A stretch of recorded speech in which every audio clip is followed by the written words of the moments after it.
Hello and welcome to another episode of Men's Rights Meta. We're on episode 3, Education, and today with me now is Sergeant Schultz Brigade, as he goes on online. So tell us about yourself a little bit, about your background. Oh, hi. Actually, I was initially going to university ages ago. Financial reasons and other reasons caused me to have to drop out, and I came back to finish my degree with education, in history teaching, to be specific. I had already been, even during that in-between time, teaching on the side, assistant teaching, tutoring, and a bunch of other stuff. And pretty much I came back and just saw that it says you need to slip a paper to say you can teach where I'm at. So I thought, okay, I have to go through the formalities. I have to take every little step to go. I can legally or officially quote unquote teach, even though I've gotten at least a decade or so of work experience that says that I can. All right. So right now you're going to school to major in history. hmm And I guess what I want to start out the conversation with is asking you what it's like to be a student in modern colleges as they are. Like what's happened since I want to say from when you were originally going for your degree and how it is now when you've come back going into it to get your to work on a different degree. My first one is run, everyone, run for your lives. It's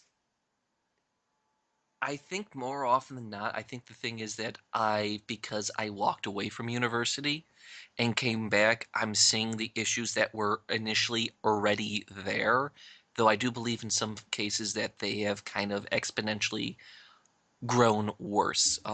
The education system, we've had a couple university professors coming out, and I can't remember the one who said this or where it from, but pretty much he says this is a university, not a daycare system.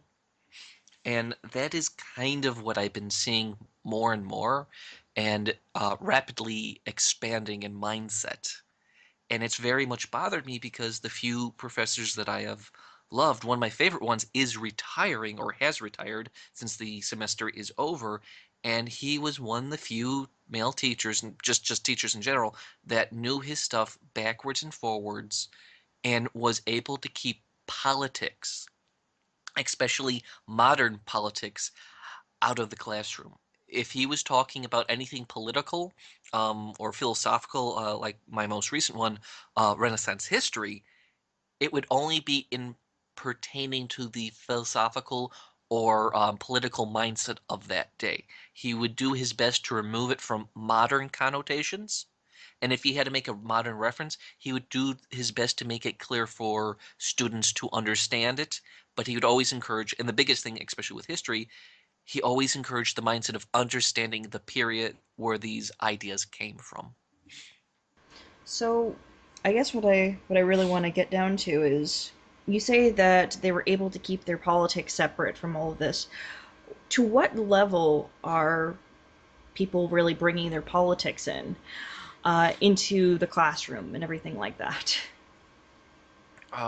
Of all the classes I take in history, philosophy, psychology, biology, and stuff like that, it was almost universally, even those areas that would be considered STEM, they would be bringing pretty much gender politics in there, feminism in there, where quite honestly, there is no realm for it. I mean, personally, looking at it, I don't see where gender fluid politics has a point in a historical context when you're talking about Renaissance philosophy of why Machiavellian was pushing the idea and the theory of a republic.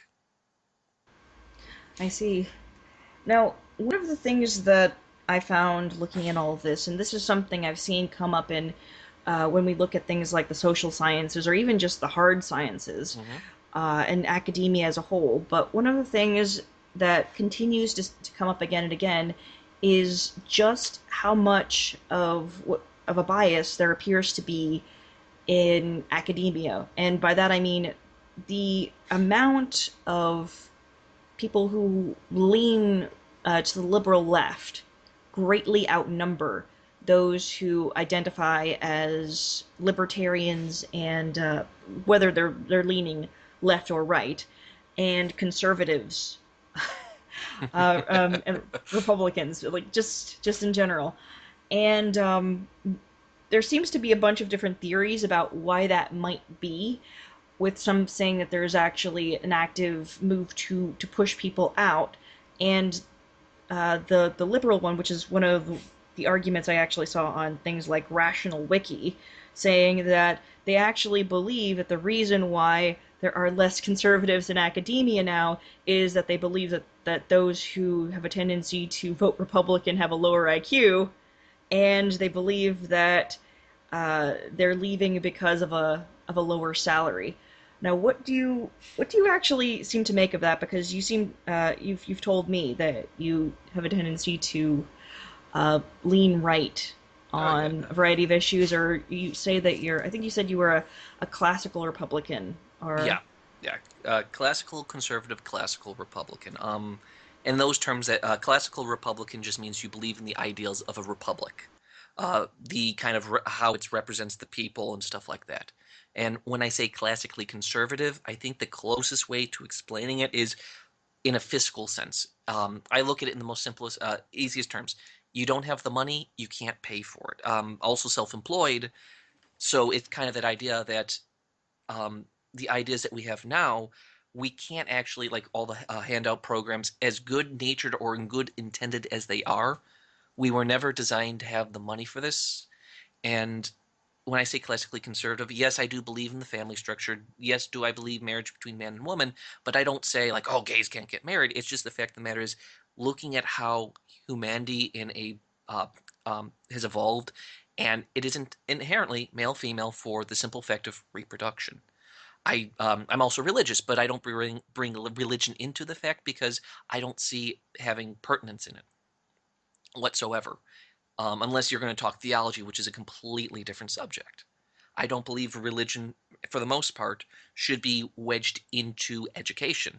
I think if a person wants to go to a private school that has religious teachings, they should have the right to do that and have those teachings in there. But I am a firm believer that science, reason, and logic should be the primary teachers in education, and this is how I see what a classical conservative is. It's not the modern 1950s post Republican or conservative. It's in the classical sense of the ideals of what America was at its base core founded upon type of thing. mm. But one of the things I wanted to ask though is why do you think that there seems to be so many there seems to be so many more liberals in academia than conservatives? Do you think that there is an active push of them leaving, or do you think it's something else? Personally, I do think there was an active push to push conservatives out. I think it started around the 1960s. You had the sexual revolution, you had all these things, and it was a culture shock, culture push back and forth. I think that was the primary thing because, yeah, at that time you did to a certain degree have very stuffy, puritanical mindset, and you did have a strong conservative mindset. Now, at the same time, looking at it, I don't think that was completely wrong, but I do feel it needed a little bit of a shakeup. And I think the pendulum just kept on pushing to the point where it's completely gone off rails.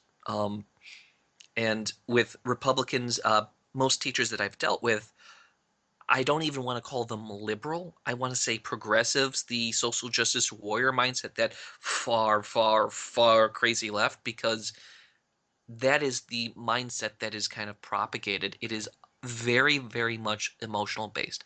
I always make the joke liberals because I make that joke because that's the far like loony bin side. I always just like you have the far loony bin side of the right, you do have the far loony side bin of the left, and it's one of the other reasons why I oppose Common Core, because if you do look at a lot of their stuff, they are teaching emotional stuff. They are ignoring classical ideas and works that have succeeded continuously.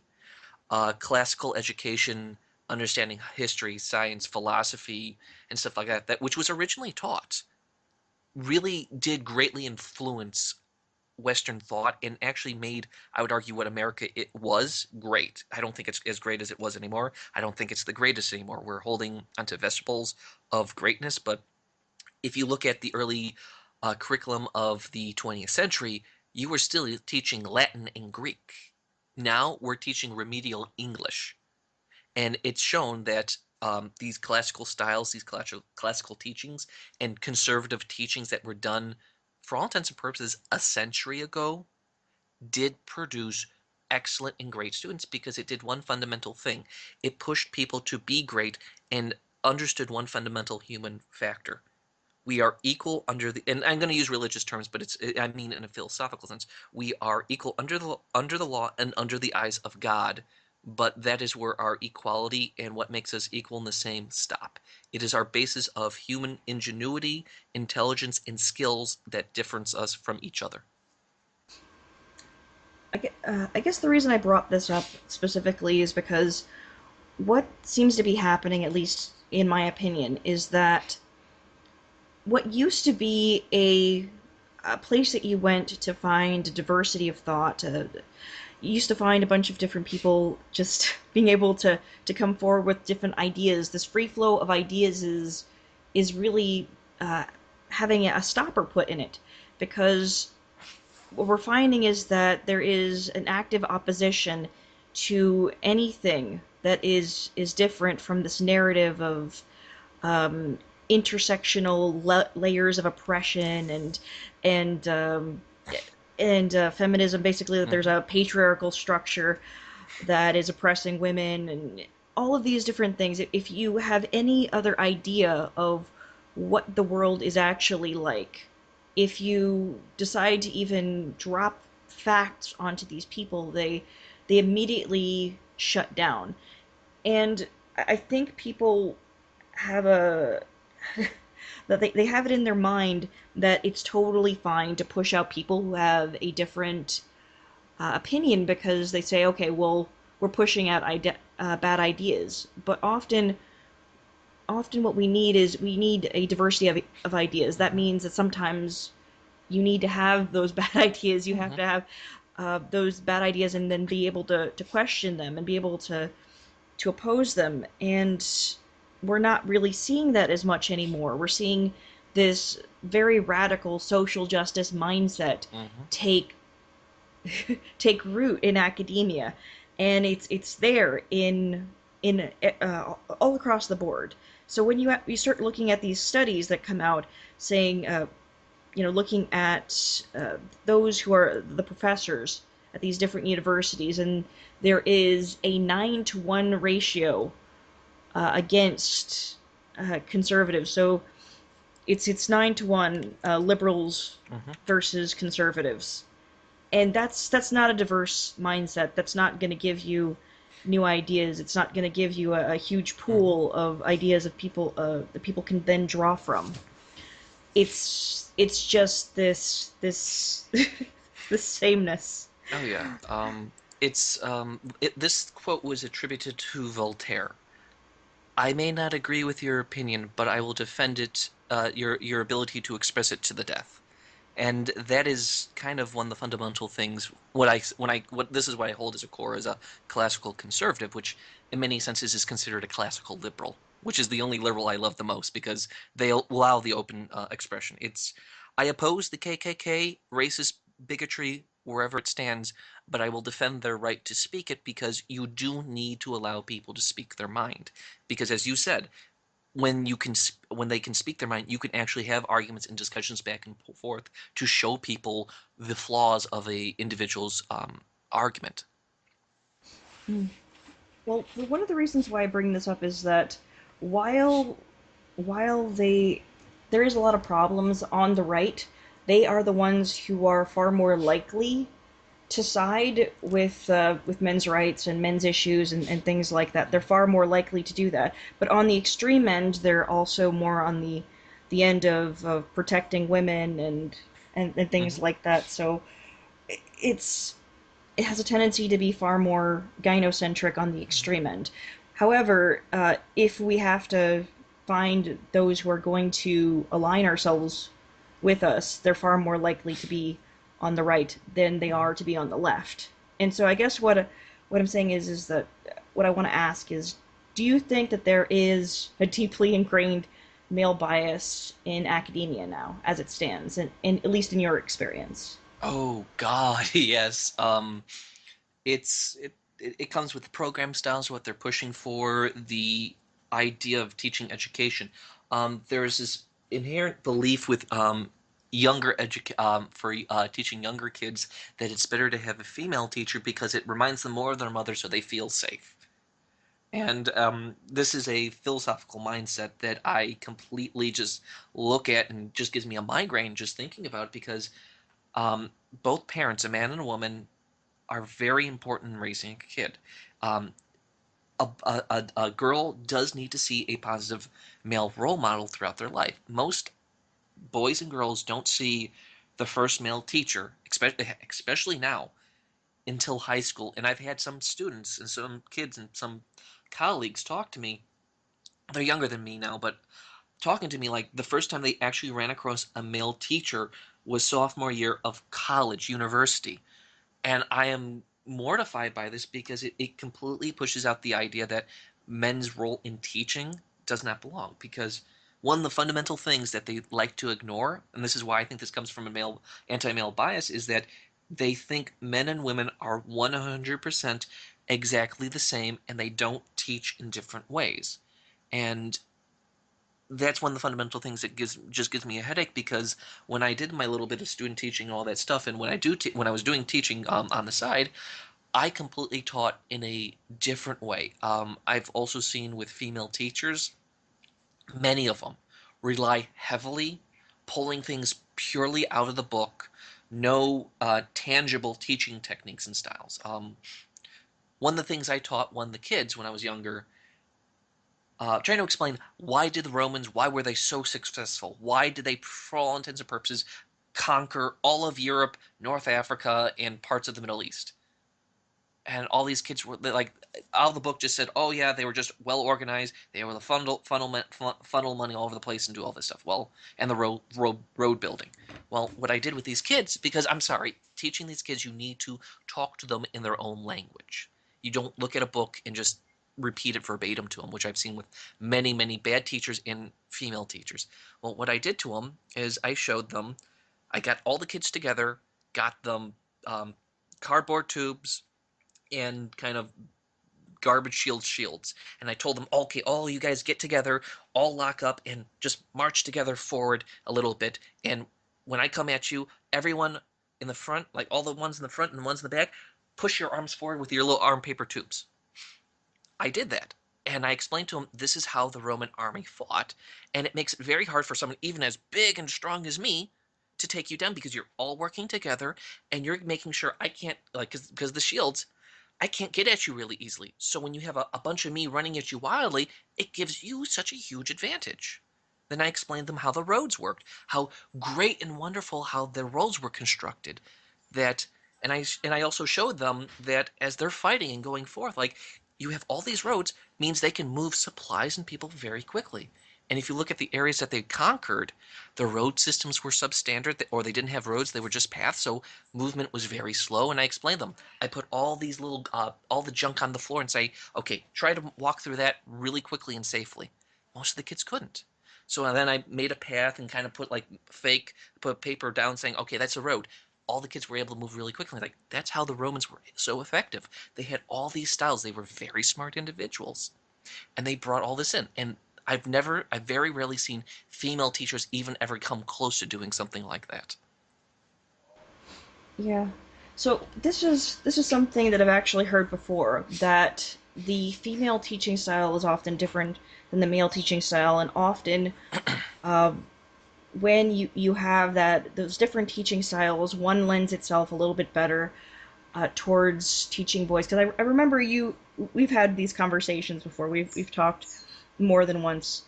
And one of the things you brought up is you went to an all boys school. How did they well, growing up, Mm-hmm. how did they cater to the boys' learning style in ways that are a little bit different that you're aware of? Because I know that people are constantly trying to figure out how it is that they can help this next generation of boys, Hmm. or the coming generations of boys, to thrive in education, because they do seem to be falling behind academically, and it's quite Hmm. alarming to a lot of people. Um, Especially with boys, one of the fundamental things is when you have a single sex environment, male competition is still there, but it can easily be more directed. When you have girls, there's going to be you're splitting two competition, female attention and attention for success. When you remove that female attention, the competition can be directed towards being the best in the class, working together. It's fundamental.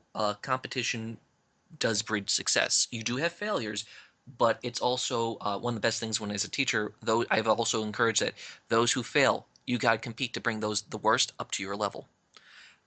With an all boys environment, I've noticed this, and maybe this is me because I'm dyslexic, but a lot of the boys have similar issues.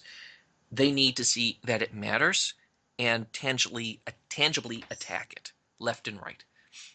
In education, they argue there's several forms of intelligence, and I think there's some validity to it, but to the degree I question a lot because there is raw intelligence, but I think some people learn better in different ways. And I've noticed boys are the most curious, hands-on individuals as a whole, as a group, and that seems to be the best way to tackle boys. And they're also notorious that, yeah, boys are rambunctious, boys do act out, but boys also respect authority and have a social structure unto themselves. And the biggest, strongest guy is usually deferred to. And who's the biggest, baddest guy in the classroom is the teacher. And especially when they hit into the teenage years, if that's instilled in them at a young age, oh, they'll still push against authority, but they'll when the teacher can show and flex their mental and physical muscle and show them, okay, I have wisdom to grant onto you, please take it. A lot of the boys do take it, and just seeing that with the teaching styles and how to handle boys, you really got to look at. And here's the other thing: you got to look at each kid individually because I've dealt with some kids that do better from a lot of female techniques of kind of rote repetition with just reading out of the book and spitting it out.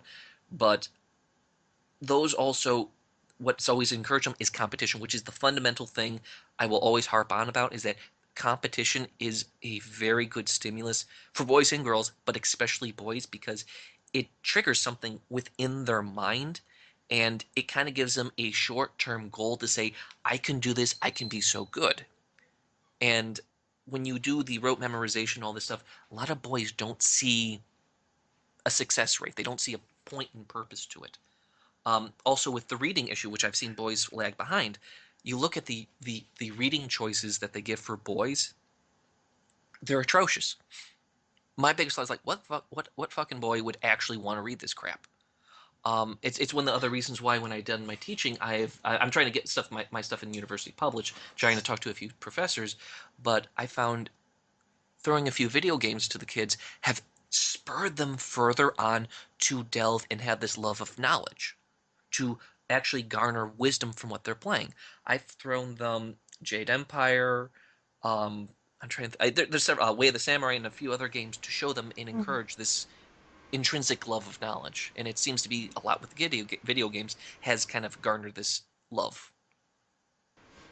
So, I guess what I want to ask also is, what do you think the role of mentorship really plays in all this? Because I think what we've actually seen over the years is there seems to be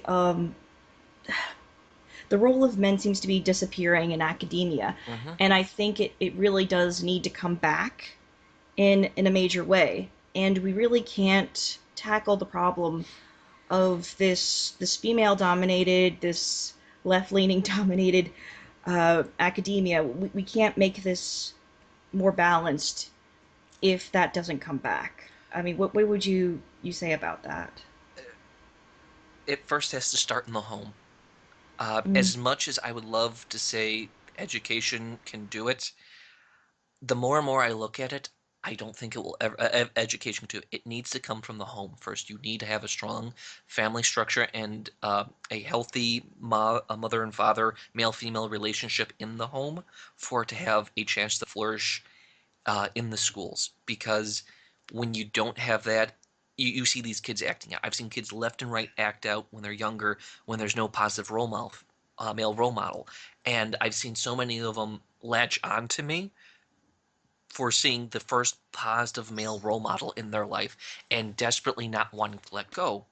And I mean, that's the other thing is like you're looking at a education system, even in higher education, who's teaching this, as I would say, a wonky understanding of things.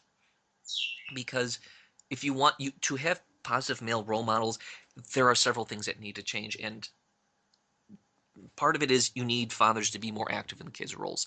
And I don't mean that like, oh, men up. I mean in the sense that we need to encourage and allow it to happen and not immediately shut it down from a societal point of view, because that will be the first step. Because I've also seen this with people who've had healthy mother and father relationships. They usually do better. They have a healthier understanding of gender, sex, sexuality, and how to interact. And it's an ugly thing that can get really bad. Yeah, but I how would we begin mediating out this problem? I wonder. It's because it is a real problem. We are seeing fathers disappear from the homes, and that is leaking into academia. The Hmm. situation where you have kids even in grade school who are having serious problems because their fathers aren't there, and it does have an effect on the kids because if one parent isn't particularly good at math, another one might, or if one way of learning from their parent doesn't Hmm. from one parent doesn't work, then another parent's approach can work, and it becomes really a really big problem when the kids they only have one parent to then go Hmm. to, and it can be done. Single parenting can be done. It's just incredibly hard, and Hmm. most people don't have the time for it. And we're seeing that enter into the lives of children, and they're growing up without major male role models in their lives. I think the way to at least do it, to kind of like trip the system to do a restart button, would be incentives. Actually have incentives for men to go back into teaching and education. Part of that is money, and it's not in any racist, sexist, political angle. It's that if men universally are the breadwinners, and when you don't see any validation in your work, you don't see any significant monetary payout for it, men will go to other high-paying fields, and I Yeah. think that's the first step. And the shaming has to stop. They Oh have to God, oh start. yeah. They have to stop shaming men in academia. They have to stop assuming that if you put a man near young children that they're there because they're some kind of pedophile. Yeah, It I've has to stop. I've seen, which creeped me out the most is that if you do look in the news and you don't look at the biased news, but you see cases, you're seeing this phenomenon explosion of female pedophiles, and it's what bothers me to my base core is that I've seen so many girls going into young education, high school, who my gut is screaming, "You're gonna fuck with a little kid," and it's just that predators, whatever they are, will look for easy targets. And I think the reason why there's such an explosion of female pedophilia and whatnot, or at least coming forth, is that we've been under the false assumption that female teachers are fine. They're just going to be all nurturing and loving. Like a predator is a predator regardless of gender, race, creed, color, what have you. Yeah. And I think that one of the worst cases I saw, I don't know if you saw this one. I'm trying to remember the name of the teacher in question. Uh, she was actually going on the witness stand when the case went to trial, and she was trying to accuse a 14-year-old boy of abusing her, of Mm-hmm. manipulating her in a relationship and everything. Like it was probably one of the most ridiculous cases I had ever seen, and I think I remember the jury had said something similar to that effect. They were exhausted. The judge was Mm-hmm. exhausted, everybody was exhausted because this woman was trying to convince everyone that she, as an adult, was being controlled by this 14-year-old boy who ultimately said he felt uncomfortable in the Mhm. whole situation, in the whole sexual relationship that took place. And yeah, and within the education stuff, they've been trying to teach kids about sex and sexuality younger and younger.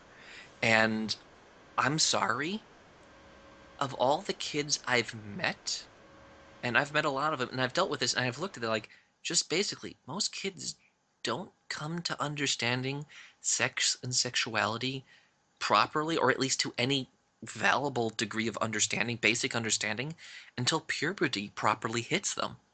And at that time, they still don't get it. They're still maturing biologically. You're having the hormones dump through their system, and the education system thinks, oh, we'll just teach it to them younger. They'll get it. Like, no, these kids don't get it. And you can't just teach this to stuff. This is something people come into their own after years. Yeah, and the whole problem of these teachers, these female teachers, predating on young boys is it's a huge problem, and I only bring that up because the argument against men being teachers in lower education is that fear Hmm. that they will predate on young women. It's a simple fear based out on the simple biological fact men are physically stronger. And they completely push that as the narrative. And that's one of the few things that I've other than just wonder, I just rolled my eyes continuously throughout those sessions because it's like you're denying one simple human fundamental thing. Both are equally capable of monstrous deeds. Mm. And some of my favorite teachers, whether it was in lower education or in higher education when I did Hmm. go for my minor degree, were taught by men. And they did a really great job. They were really great at doing the whole hands on work Hmm. and making certain concepts memorable to me. And I'm incredibly grateful to them for that. It's that's a situation to think that that might be disappearing from from the world, or at Hmm. least from the United States, is incredibly troubling to me because it's so important to have a positive male role model in your life, no matter what's going on at home. It's so important.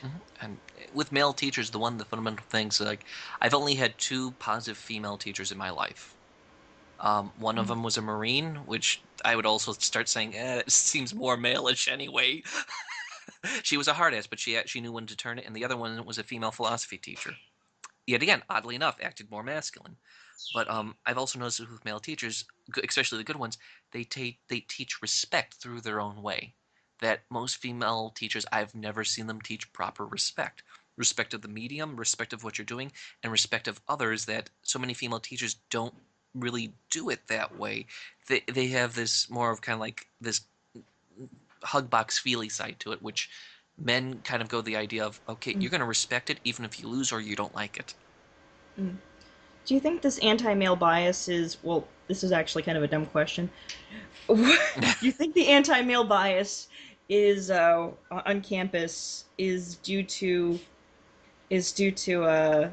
sorry, do you think that the anti-male bias influences the opposition to male men's issues groups when there are, of course, a ton of gender-related groups that are there for women, Oh that are hell gender yeah. studies related Oh hell yeah. to Oh, women's oh hell yeah. issues? That like it's this is one of the other things like I understand why you brought up the question. Yes, there are stupid questions, but that is a good question to bring up, even though it's rhetorical in the sense. But yeah, it's with that anti-male bias, they don't like acknowledging male issues. It's um one of the things when I first went, I never heard of the term intersectionality. Intersectionality appears to have popped up within recent years, type of thing. And it's one of the fundamental things that I've seen so much is that they don't want to acknowledge just basic human things. One of the fundamental things that the only thing that could probably give you advantages is more class and monetary things than race, creed, gender. They do give some, but not to the degrees that they are trying to claim. Well, yeah, actually, I would agree. I would absolutely agree on that. From what I've seen, and we have seen feminism take hold. It has started going into the colleges, and one of the things I noticed just in my own research is that what it seems to be is that you had a lot of these women left over from the second wave, and they stayed behind in academia instead of going off and moving on and doing other things. I remember hearing Christina Hoff Sommers talk about it. She was saying that her general theory is that there was a bunch of these women left over from the second wave that were more radical, and they stayed in academia, and so then they carried Hmm. all of the stuff left over. So it is like they are still fighting the war, in their mind, the war that they started in like the 70s Hmm. and everything like that about women's emancipation and everything like that. From their perspective, it's day one of the battle still because they never left college. They never left the bubble of academia. Oh yeah. I mean, do you think there's any weight to that? Well, I mean, truth be told, yeah, academia is a very good bubble. It is one of the, I'd argue, biggest safety nets.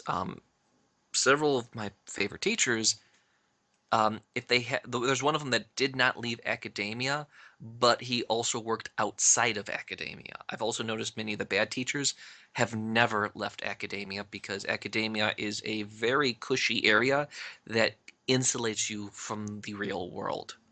Um, with feminism not moving, second wave feminists not moving out, uh, historically, when I was looking at it, feminism at its very root core, even from the beginning, has a lot of ugly things. I think the quote unquote good feminists in the second wave and the first wave were more or less women who actually believed in, okay, there are some issues facing women, we should change it. But at its base core, the patriarchy theory comes from them, critical theory comes from them, and that's first and second generation wave. And I think what most feminists use are the good feminists, because if you look at any degree of them, the vast majority of have a lot of toxic mentalities and ideas about the world and men that most of these women, when you look at them from first and second generation, are very, very unstable, disturbed individuals. That that's why I really question at its core, um, feminist being good even from the beginning type of thing, because you were seeing trends without feminism, without the suffragettes, of moving towards giving women the right to vote, and feminism kind of like we want it now instead of letting it happen naturally. Which, if you do see trends in times, we generally have a tendency, at least in the West, especially in the United States, try to give more freedoms, but we kind of have to let the older generation who doesn't believe in that kind of fade to the background. And those that try to ask and demand heavy, quick snaps have a tendency to cause these massive tensions that don't properly smooth out. Mm. I absolutely would agree. I would agree. And I mean, even looking at the quote unquote nice feminists and everything like that, a lot of them have had time outside of academia to kind of move to reality, Mm-hmm. in a way, because they've actually they found that a whole bunch of this mindset, this idea that men oppress women and things like that, they've had the chance to see that that's really not the case. They've had a chance to work outside of this, and we're seeing all of this, the problem in academia just sort of trickle into everything else, whether it's media, lower education, just everything. If they have a stranglehold on education, on the knowledge, on what gets recorded in the history books, it's very difficult, I think, in my opinion, to move forward. Something has to give. Mm-hmm. No, Yeah. and the first thing is, um, hug boxes can't exist. Safe spaces cannot fundamentally exist. Mm. For those changes to happen, you do need people to take their lumps. Success and failure go hand in hand. Failure is not an issue, it's how you get up after it. It's one of the fundamental reasons why I love that female Marine the most. She had said it doesn't matter if life beats the fuck out of you and knocks you to the ground, and these are her words, It's about getting the back up, dusting yourself off, and getting in its face and saying, "You fucking hit like a bitch. Come on."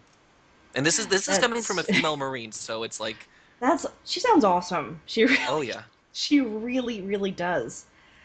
And Oh, she got run up by it's liberals actually. oh really? They ran her out? Yeah, she was doing the right thing regardless of anything, and she just happened to step on a liberal in charge's foot. Philosophically, not literally, though I would applaud her if she did it literally. Um, but yeah, she did that, and they ran her out. Wow.